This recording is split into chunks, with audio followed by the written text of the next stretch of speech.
क्योंकि प्रेम्बल से भी क्वेश्चन आते हैं, हर बार एक नया क्वेश्चन आ जाता है। तो ये मैंने पूरी नोट्स बनाई है अपनी, क्योंकि इसी से मैं अभी तैयारी कर रहा हूँ। लक्ष्मीकांत भी मैं पढ़ा हूँ, मगर उसको निकाल के जो अच्छी अच्छी चीज़ें हैं वो मैंने अपनी नोट्स में डाली है। नमस्कार दोस्तों, मैं हूं शिवम दिवाकर। आप देख रहे हैं शिवम दिवाकर यूट्यूब चैनल। आज हमारे साथ में एक भाई मौजूद हैं, इनका नाम है शहीर अहमद, और इनके ही रूम में आज हम आ पहुँचे हैं। इनका आज की वीडियो में आपका रूम दिखाएंगे, क्योंकि इनका रूम नेहरू विहार में है और इनके रूम का रेंट ओनली 6000 है, जिसमें बिजली का बिल आप अलग से देते होगे शायद। नहीं सर, ऐसा है कि ना कि बिजली का बिल 200 यूनिट फ्री है, तो वो 200 यूनिट आता ही नहीं है, इतना यूज ही नहीं है, तो बिजली का बिल अभी तक हम लोगों ने दिया नहीं है। सर्दियों में तो और ही कम आएगा। हाँ, सर्दियों में तो और कम ही आएगा। अभी तक मतलब जब से रह रहे हैं 6 महीने से, अभी तक बिल दिए नहीं है। ओके, ये बताइए आपका ऑप्शनल सब्जेक्ट की बात की जाए, क्योंकि हम यूपीएससी की तैयारी करते हैं तो एक ग्रेजुएशन करना और ऑप्शनल तो हमें लेना ही पड़ता है। तो ग्रेजुएशन आपकी कहाँ से कंप्लीट हुई है और ऑप्शनल कौन सा सब्जेक्ट है आपका? सर, ग्रेजुएशन तो मेरी वहीं बहराइच से हुई है, मेरा जो होम डिस्ट्रिक्ट है वहीं से मैंने ग्रेजुएशन किया किसान डिग्री कॉलेज से, और उसके बाद मैं बीएड भी कर रहा हूँ वहीं से, शकुंतला मेमोरियल से। और ऑप्शनल सर ऐसा क्या है कि मेरा लास्ट ईयर में था ज्योग्राफी और पॉलिटी, मगर जो ट्रेंड चल रहा है अभी का यूपीएससी का, कि देखा मैंने, सर्च भी किया काफ़ी, तो लगा कि हिंदी साहित्य का अच्छा नंबर उठ रहा है और इसका मटेरियल भी काफ़ी अच्छा विकास सर का है, तो मैंने सोचा कि हिंदी साहित्य में ही अपना देखता हूँ। अच्छा, एक बात बताइए, अभी जो 2020 का यूपीएससी सीएससी का रिजल्ट आया था, क्या आप उससे संतुष्ट हैं देख के? सर, संतुष्ट तो कोई नहीं होगा, चाहे वो हिंदी मीडियम का हो चाहे वो इंग्लिश मीडियम का हो, मगर होता क्या है कि हिंदी माध्यम के बच्चे थोड़ा बहुत जो गलती कर देते हैं, उसी का परिणाम है कि थोड़ा ये जो रिजल्ट आ रहा है इस बार का, तो थोड़ा सा चिंताजनक है। और इस पर लोगों को सोचना चाहिए, जो कोचिंग इंस्टीट्यूट हैं इतना भाषण देते हैं, पहले जब आप जाएंगे तो पहले ही दिन आपको डीएम बना देंगे। वो आप जाएंगे कि इधर से जाएंगे तो ऐसे कॉमन आदमी उनके जीने से उतर के आएंगे तो आप डीएम बन जाएंगे, इतना वहाँ अंदर बूस्टअप कर दिया जाता है। सपने में ही डीएम बना, बस यही चीज़ है भाई कि सपने में डीएम बना देते हैं। इसीलिए जब मैं आया तो पहले तो मुझे लगा था कि मैं जाके यहाँ से कोचिंग कर दूंगा, कि भाई 2-2.5 लाख रुपए लेके जो बैंक में आया हूँ तुरंत जाके जमा कर देना है, कोचिंग में एडमिशन ले लेना है। मैं यहाँ गया, कई कोचिंग संस्थान है जो बड़ी बड़ी नेहरू विहार में, मैं वहाँ गया, मगर मुझे संतुष्टि नहीं मिली, क्योंकि मेरे सीनियर यहाँ रहते थे, तो उन्होंने बताया कि ऐसा ऐसा मैटर है और सारी वीडियोज़ हैं, आप जो भी चाहें मिल जाएगा आपको मटेरियल। और उन्हीं से संपर्क हुआ, एक अवनीश भाई हैं हमारे मठाधीश, तो उनसे संपर्क हुआ। गोपाल कुशवाहा क्या? नहीं, अवनीश देवपुत्र नाम है उनका, तो उनसे ही संपर्क हुआ और उन्होंने काफ़ी हेल्प हम लोगों की क्योंकि हमारे सीनियर भी थे और इलाहाबाद में हमारे साथ पढ़ते भी थे। ओके, ये बताइए यहाँ पे इस रूम में आप अकेले रहते हैं या आपके कोई दोस्त भी रहता है? नहीं सर, मेरे साथ मेरा रूममेट भी रहता है, मेरे गांव का ही है लड़का, फैजान नाम है उसका। 11th और 12th और 10th कहाँ से हुई आपकी? सर, मेरी स्कूलिंग पूरी वहीं से बहराइच से हुई है, मेरा जो होम डिस्ट्रिक्ट है। मतलब फ्लाइट तक तो हम कैसरगंज में पढ़े हैं, जो हमारा होम टाउन है, जहाँ से अभी हाल ही में जो अभी रिजल्ट आया है, वहाँ के जो हिंदी माध्यम के 533वीं रैंक है आनंद कुमार सिंह जी, हमारे घर से मान के चलिए 16 किलोमीटर है हुजूरपुर, वहीं से उनका सिलेक्शन हुआ है हिंदी माध्यम से, उनका ऑप्शनल शायद हिस्ट्री है। तो जब उनका सिलेक्शन हुआ है, आपके पड़ोसी हैं आखिर, तो कैसा लग रहा है आपको? क्या मुझे भी ऐसा ही बनना है? एक मतलब मोटिवेशन तो मिल रहा होगा। जी सर, वही चीज़ है कि अब हम लोग जिस एरिया से हैं वहाँ पे अभी यूपीएससी का मतलब भी किसी को नहीं पता होगा, जो वहाँ के बच्चे स्टूडेंट हैं, क्योंकि वहाँ का इतना जो एरिया है इतना डेवलप नहीं है अभी, नेपाल से सटा हुआ है बहराइच डिस्ट्रिक्ट, तो इतना वहाँ भी नहीं डेवलपमेंट हुआ है। मगर एक ये होता है कि जब आप तैयारी कर रहे हैं यूपीएससी की और आपके आसपास का कोई होता है तो थोड़ा मोटिवेशन मिलता है कि भाई वो हुए, घर से फ़ोन आता है कि हाँ भाई अपने पड़ोस के बंदा हुआ है, तो आप भी थोड़ा सा मेहनत करके थोड़ा मोटिवेट होकर जल्दी से निकाल के और पूरे ज़िले का नाम रोशन करिए, अपने माँ बाप का नाम रोशन करिए। और एक्चुअली ये भी है कि हम लोग की कम्युनिटी जो है, हम मतलब मुस्लिम कम्युनिटी से बिलोंग करते हैं, तो इसमें भी क्या होता है कि लोगों को ऐसा लगता है कि मुस्लिम है तो उनको जॉब नहीं मिलेगी, जॉब नहीं मिलेगी, ये एक मेंटालिटी बन गई है। तो ऐसा नहीं है, हमारे बड़े भाई हैं, अभी उनको 2018 में जो एसएससी जीडी वाला हुआ था उसमें वो ज्वाइन किए हैं, और मेरे बड़े भैया वो जमैका में हैं इस समय विदेश मंत्रालय से, और उनको भी जॉब मिली और वो भी मुस्लिम ही हैं। और तो और उससे पहले जुनेद अहमद हैं और कई तमाम बहुत सारे अधिकारी हैं। कहीं ना कहीं जो हमारी मेंटिलिटी है उसे सुधार करना। हाँ, वही चीज़ है। और मेरे गांव में भी लोग मतलब बढ़िया पैसा है, वेल मैनर्ड सब लोग रहते हैं, मगर उन लोगों का टारगेट क्या है कि लड़का बड़ा होगा उसको पासपोर्ट बनवाएंगे और सऊदी भेज देंगे। मतलब इवन आप मेरे गांव में देखेंगे कि पूरे गांव में इतने लोग होंगे, 100-150 गाँव घरों का मतलब गाँव है, वहाँ पर आप खोजेंगे तो 10 ग्रेजुएट मिलेंगे आपको, और उसमें से 5 मेरे ही घर के होंगे जो हम ही लोग हैं। यानी कि आपके घर में तो ही 5 है और 5 बाकी है। पूरे गांव के मिला के 5 जी, और जॉब की बात करेंगे आप, मेरे पूरे गांव में जॉब केवल 2 ही हैं सर, गवर्नमेंट जॉब, वो भी मेरे ही घर में है। मेरे 2 बड़े भाई, एक जमैका में और एक अभी उत्तराखंड में ट्रेनिंग कर रहे हैं, तो 2 ही जॉब मेरे ही घर में है। और लोगों की मेंटालिटी ऐसी है कि मतलब मुस्लिम कम्युनिटी की जो हमारे एरिया के हैं कि पढ़ाना नहीं है बच्चों को, मगर अब धीरे धीरे हो रहा है। अब जब पाएँ हमारे भैया जॉब और देख रहे हैं कि हाँ अच्छा कर रहे हैं ये लोग, तो थोड़ा थोड़ा लोगों की मेंटालिटी चेंज हो रही है। और अब कुछ लोग हैं गाँव के जो अब कर रहे हैं कि हाँ बच्चों को अपने पढ़ाएंगे। बिल्कुल दोस्तों, पढ़ाना चाहिए क्योंकि आज के टाइम में क्या है, पढ़ाई बेहद ज़रूरी है। चाहे आप उर्दू पढ़ाइए, चाहे इंग्लिश पढ़ाइए, चाहे हिंदी पढ़ाइए, लेकिन आप पढ़ाइए ज़रूर। पढ़ाई के बिना आप कुछ भी नहीं है। और बहुत सारे लोग अब सुधार कर भी रहे हैं, अपने बच्चों को पढ़ा भी रहे हैं मेहनत मजदूरी करके। और एक चीज़ और मैं आपसे जानना चाहूँगा, यहाँ पे आपकी बुक्स रखी हुई है। एक तो इसमें ये कहा जाता है यूपीएससी के लिए एनसीईआरटी पढ़ना बेहद ज़रूरी है, तो क्या वो आपने पढ़ी हैं? और क्या आप अपने कुछ नोट्स भी बनाते हैं और न्यूज़पेपर भी पढ़ते हैं क्या आप? जी सर, मैंने एनसीईआरटी कवर की है। मैं इलाहाबाद में पहले रहता था, तो वहाँ मैंने एनसीईआरटी पहले वहीं जाके कवर की है, और बेसिक जो थी वो वहाँ पे ले ली है मैंने। जो भी होता है यूपीएससी का बेसिक वो मैंने वहाँ समझ लिया। उसके बाद जब दिल्ली आया तो मुझे लगा था कोचिंग ले लूँगा, मगर यहाँ का जब आके माहौल देखा, क्योंकि मैं लॉकडाउन में आ गया था तो सब कुछ बंद था। फिर यहाँ पे जब रहने लगा, जब नए नए आए थे तब तो लग रहा था कि लेना पड़ेगा कोचिंग, मगर अभी ऐसा कुछ लग नहीं रहा है। और फिर अगर भविष्य में ऐसा लगता है कि हाँ इस चीज़ पर नहीं अच्छे से हमारी कमांड है, तो उसमें मैं क्लास ज्वाइन भी कर लूँगा, कोई ऐसी बात नहीं है। ओके, एक चीज़ मुझे आप ये बताइए, इलाहाबाद से आखिर आपको यहाँ क्यों आना पड़ा मुखर्जी नगर, क्योंकि आप वहाँ पहले पढ़ाई करते थे? एक्चुअली सर इलाहाबाद में क्या है ना कि इलाहाबाद अभी मतलब बहुत पीछे है दिल्ली से। मतलब जैसे यहाँ का बत्रा और वहाँ का कटरा सेम है, मगर ज़मीन आसमान का अंतर है। क्योंकि यहाँ पे चीज़ें आपको बहुत ही रीजनेबल प्राइस में अवेलेबल हो जाती हैं, और ऐसा वहाँ नहीं है। वहाँ पे तो जैसे यहाँ ऑटो का रेट फिक्स है, वहाँ तो ऑटो वाले आपको लूट लेंगे कि मतलब अगर 10 कदम आपको जाना है तो 100 रुपये ले लेंगे, अगर आपको समझेंगे कि वो नए हैं। तो थोड़ा सा ये भी है इलाहाबाद का फैक्टर, और थोड़ा सा पिछड़ा एरिया भी। वहाँ बच्चे मतलब इतना मेंटलिटी जो है ना बच्चों की वहाँ की, तो वहाँ भी वो डेवलप नहीं है। और यहाँ जो आते हैं, जो यूपीएससी के लिए दिल्ली आते हैं मुखर्जी नगर, वो मैच्योर होते हैं और कहीं ना कहीं वो कुछ ना कुछ कर चुके होते हैं, कोई ना कोई जॉब कर रहे होते हैं। और वहाँ जो होते हैं इंटर पास किए पहुँच गए, तो वो बच्चों का कंपटीशन उतना अच्छा नहीं रहता है वहाँ पे। तो और वहाँ पे एटमॉस्फेयर भी उस तरह नहीं मिल पाता है जैसे यहाँ है कि यहाँ सब अपने ही रूम में रहते हैं, वहाँ छत पे निकल गए हैं, हंसी ठिठोली हो रही है, तो इस तरह का माहौल है।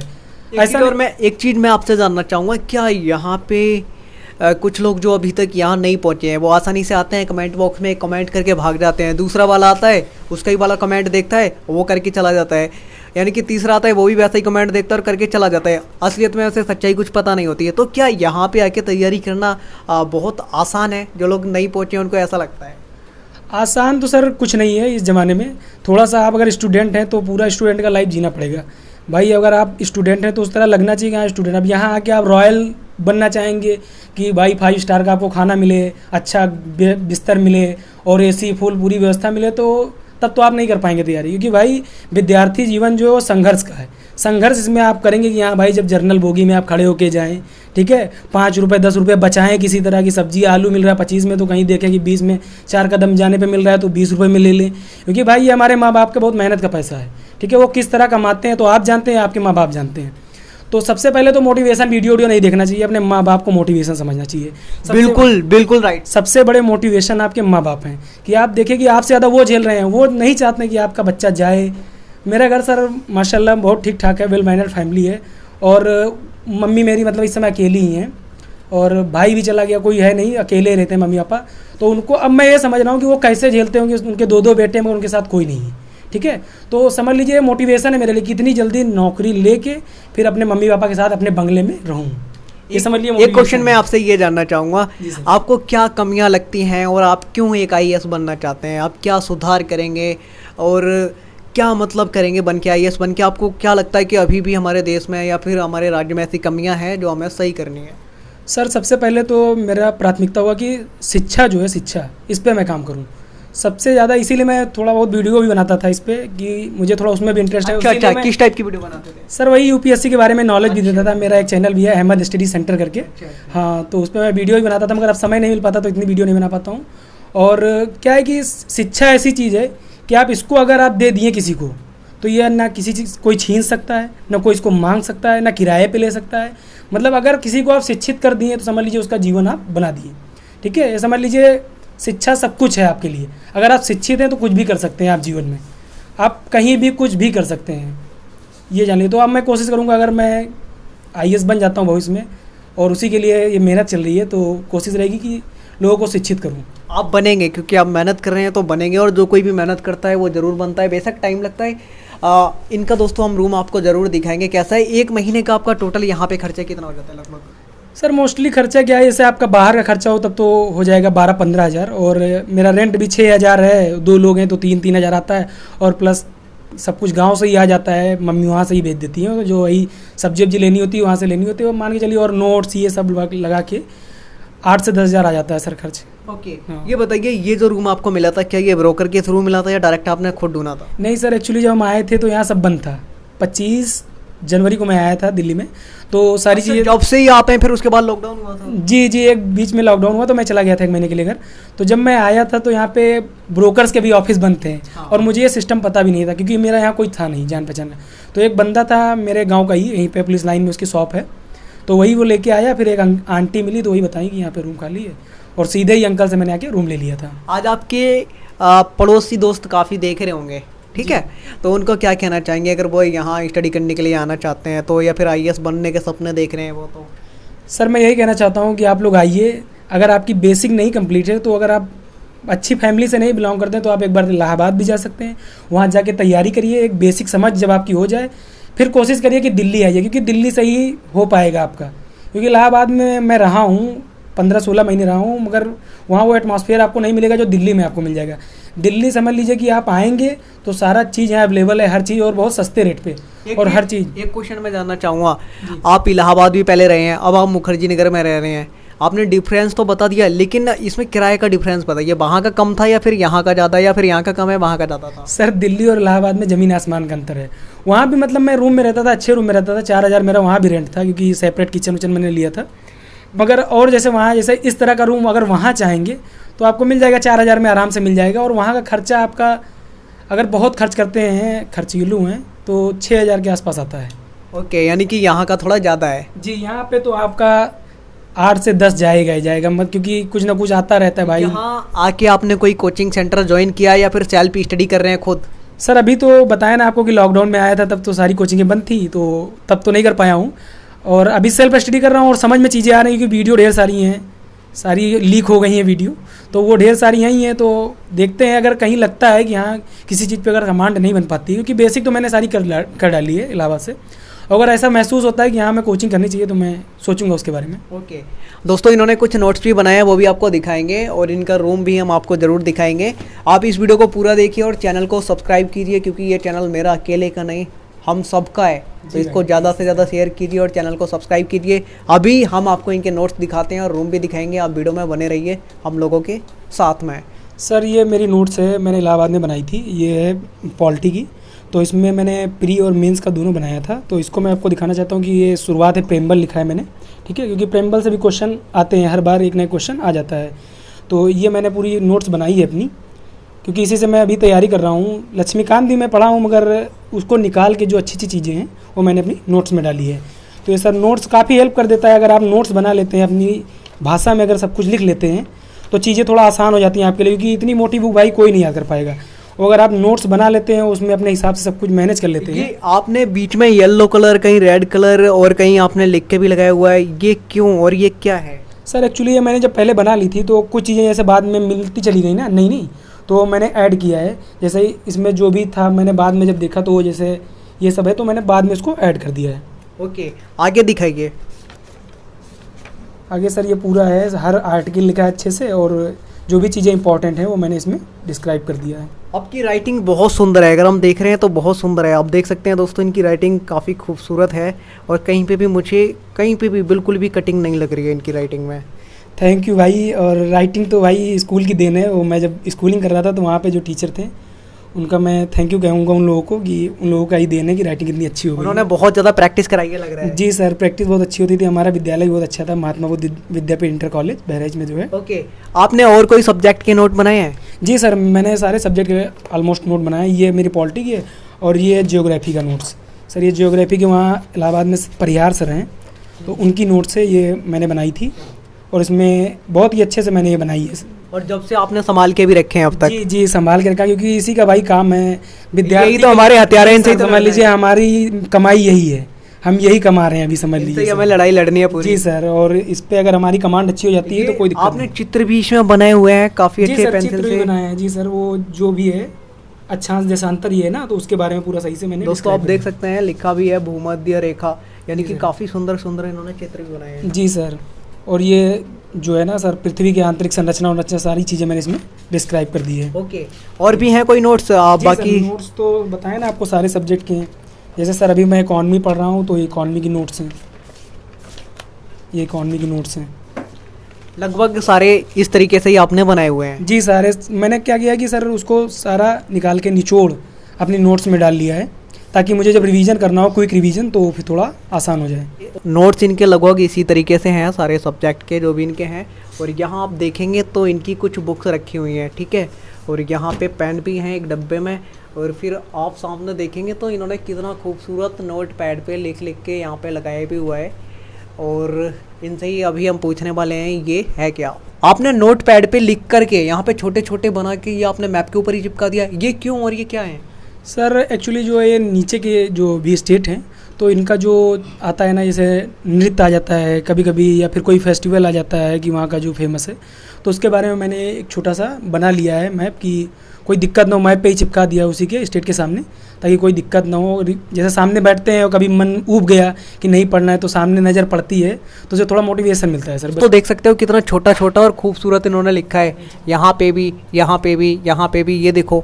तो दोस्तों ये बहुत मेहनत होती है और तब जाके कहीं जो IAS है बनते हैं काफ़ी। ये देखो आप कितना खूबसूरत इन्होंने यहाँ पे बनाया हुआ है पूरा सर्कल साइकिल। ये बताइए आपने ये क्यों बनाया? वर्क फिर ये क्या लिखा है आपने? आइडियाज सर्व प्लस, ये समझाइए ये क्या है सक्सेस का मूल मंत्र? जी सर, ये सक्सेस का मूल मंत्र है कि आप अगर स्टूडेंट हैं और अगर आप सक्सेस होना चाह रहे हैं, तो आप इन चीज़ों को अपने लाइफ में समझ लीजिए, वो कर लीजिए, अपने अंदर उतार लीजिए। अगर आप ये जैसे वर्क कर रहे हैं, इंप्रूवमेंट कर रहे हैं और फोकस कर रहे हैं, आपके अंदर पैशन है, आप हमेशा पुश कर रहे हैं अपने आप को, ठीक है, तो हाँ सर्व कर रहे हैं, आइडियाज है, प्रसिस्ट है, ठीक है, कि आप डटे रहेंगे, छोड़ेंगे नहीं। यूपीएससी मांगता है टाइम सर। अगर आप किसी बड़ी चीज़ की तैयारी कर रहे हैं तो बड़ा समय भी मांगता है, क्योंकि भाई इतना बड़ा सिलेबस है, वास्ट सिलेबस है इसका, तो इसमें आपको समय चाहिए। उसके बाद मिलेगी सक्सेस। जी सर, आपको सक्सेस मिलेगी, फिर वो नॉइज होगी। दोस्तों इनका रूम हम आपको अब दिखा देते हैं कि नेहरू विहार में इनको जो रूम कैसा है। और पूरी सच्चाई ये है कि असली संघर्ष यही होता है जो अब हम आपको दिखाने जा रहे हैं। आप देखेंगे तो यहाँ पे दोस्तों इनकी एक टेबल है, एक इनके फ्रेंड की है जो इनके साथ में रहते हैं। और यहाँ पे स्टडी का पूरा माहौल बना हुआ है, ठीक है। यहाँ पे मैप है, एक टेबल लैम्प जल रही है और इनकी बुक्स भी हैं। और फिर आप इधर देखेंगे तो ये है पूरा असली संघर्ष जिसको कहा जा सकता है। हाँ जी, ये है असली संघर्ष। यहाँ एक इनका वाइट बोर्ड है, ये यहाँ पढ़ाया भी करते थे इन्होंने बताया, और प्रैक्टिस भी करते होंगे लिख लिख के। और दोस्तों नीचे बैठ के वाकई में मज़ा आता है, सच में एकदम दिल खुश हो जाता है। आप देखेंगे तो यहाँ पे ये लोग सोते होंगे लेकिन इनको नींद बहुत कम आती होगी, मन करता होगा कि अब पढ़ें, क्योंकि यहाँ पे अच्छे से नींद नहीं आ सकती। अगर आप बेड पे सोते हैं तो बेड पे सोने में मज़ा आता है, और थोड़ी सी नींद आती है तो मन करता है और सो लें। लेकिन यहाँ पे जो है ज़्यादा नींद आपको नहीं आएगी, क्योंकि ये ज़मीन है। और यहाँ पे जो असली संघर्ष है, हमें बार बार ये लगा रहेगा अब नींद नहीं आ रही है, उठें और पढ़ाई करें। तो काफ़ी अच्छा लगता है। इधर आप देखेंगे इनका सामान रखा हुआ है, ठीक है, क्योंकि 2 लोग रहते हैं और ज़्यादातर जो इनका सामान है वो गांव से ही आता है। इन्होंने बताया था मम्मी भेज देती हैं गांव से। तो जो हमारी मम्मियाँ होती हैं और हमारे पापा होते हैं वो बहुत ज़्यादा बच्चों की केयर करते हैं। इनका सामान यहाँ पे आप देख सकते हैं। इस तरीके के रूम का स्पेस था और रेंट हमने आपको बता दिया है 6000 है। आप जिम भी करते हो क्या? हाँ सर, क्योंकि मेरा लॉकडाउन में वेट बहुत ज़्यादा बढ़ गया था, तो थोड़ा सा वर्कआउट भी कर लेता हूँ और रनिंग कर। मतलब रूम में ही जिम बना लिया? हाँ सर, अब थोड़ा सा डंबल वंबल रख लिया हूँ कि यार बहुत भारी है ये तो। सर ये 5 किलो का है, तो थोड़ा बहुत कभी कभी कर लेता हूँ। रनिंग भी मैं करता रहता हूँ ना शाम को। यार मैं कहाँ सूखा पतला इंसान, मेरे से तो उठ भी नहीं रहा, देख रहे हो आप, बहुत भारी है। नहीं उठाएंगे तो धीरे धीरे वो उठने लगेगा, वो हैबिट बन जाएगी भाई। आप करके दिखाना थोड़ा। करके दिखा दूँ? हाँ, कैसे करते हैं भाई? आप जैसे एक ये है, आप डंबल मारते हैं तो ये कर सकते हैं, ठीक है। और इससे क्या होता है कि थोड़ा सा आपका जो हाथ होता है ना, थोड़ा सा ठीक ठाक हो जाता है। और भी हैं, जैसे ऐसे कर सकते हैं आप, ठीक है। हाँ, पढ़ाई में ऐसे जब कभी आप रनिंग करके मैं आता हूँ, शाम को रनिंग करने जाता हूँ। आप कितने रुपए के खरीद के लाए हैं? सर ये तो मैंने लखनऊ से लिया था तब। लखनऊ से यहाँ तक ले आए बैग? जी सर, वहाँ घर से मैं मंगा लिया था, बस आती रहती ना हम लोग यहाँ से, तो मैंने मंगवा लिया था। तो ये मुझे वहाँ पड़ा था शायद 50 रुपये किलो मिलता है भाई। तो 10 किलो तो 500 का पड़ा था ये दोनों। बहुत बढ़िया दोस्तों, ये इनका रूम था, इधर इनका एक किचन है और रूम का स्पेस हमने आपको दिखा दिया है। किचन एक बार हम आपको दिखा देते हैं। किचन आप देखेंगे तो ऐसा ही होता है स्टूडेंट का किचन, ठीक है। तो किचन भी काफ़ी इनका अच्छा है।